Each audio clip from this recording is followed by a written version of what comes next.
మీ పేరు వెంకట ఇప్పుడు చేవెళ్ళ నియోజకవర్గంలో ఇప్పుడు బి భరత్ కాంగ్రెస్ నుంచి ఉన్నాడు, బీఆర్ఎస్ నుంచి ఏమో కాళీ యాదవ్ ఉన్నాడు. అంటే ఏ పార్టీ ఇప్పుడు ఖాళీ ఆదాయంతో మాకు అవసరం లేదు, కేసీఆర్ తో కూడా మాకు అవసరం లేదు సార్. ఎందుకు సార్ మీకు పెన్షన్ కానీ డబుల్ బెడ్రూమ్ లేదు, ఏది లేదు. మా తన వగ్గోడు భూమి ఉన్నది, దానికి ఒక రూపాయి కూడా ఇయ్యారు బ్యాంకులో పోతే కూడా. అవి పట్టాలు ఇచ్చిన చెప్పి పట్టాలు లేవు, కిట్టాలు లేవు. ఉంది మీకు ఏమి ఇప్పుడు నేను ఒక్కని లేదు సార్. 1340 ఎకరాల భూమి ఉన్నది ఆ ఊరి మీద, ఆలూరు మీద. మీకు ఎంత భూమి ఉంది? మాకుంటుంది 6 ఎకరాలు. మరి ఇప్పుడు దళిత మీకు ఇది వస్తుంది కదా? ఏది రాదు, రైతు బంధు లేదు, ఏది లేదు సార్ మాకు.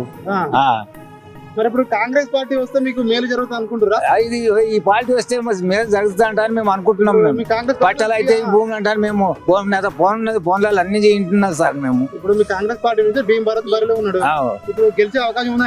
గెలిచే అవకాశం ఉన్నది ఆయన. ఏమనుకుంటారు మీకు గెలిలో గానీ ఊర్లో గానీ? అనుకుంటారు చేయకూడదు గెలిపియాలంటే అనుకున్నాం సార్ మేము అందరం కూడా. మా ముసలి బీఆర్ఎస్ పైసలు ఇస్తే తీసుకో, పైసలు ఇస్తే తీసుకొని ఏమని చేసుకోండి, మనకు అవసరం లేదు, ఇష్టం మంది అని చెప్పి. నేను ఎందుకు వచ్చిన ఆడికి బస్ స్టాండ్ లకి నడుచుకుంటే ఇక్కడికి వచ్చిన. నేను ఆడ మస్తుకున్న కేసీ ఆడ నేను పోలేను. అభిమానం నడుచుకుంటూ వచ్చినా. నేను ఒక్క బండి అయినా కూడా ఆపనలేదు, నడుచుకుంటా పోదాం. ఏం ఇవాళ నేను ఇదవుతున్నానంట. మొత్తం కూడా కాంగ్రెస్ అనుకూలంగా అనుకూలంగా ఉన్నది సార్.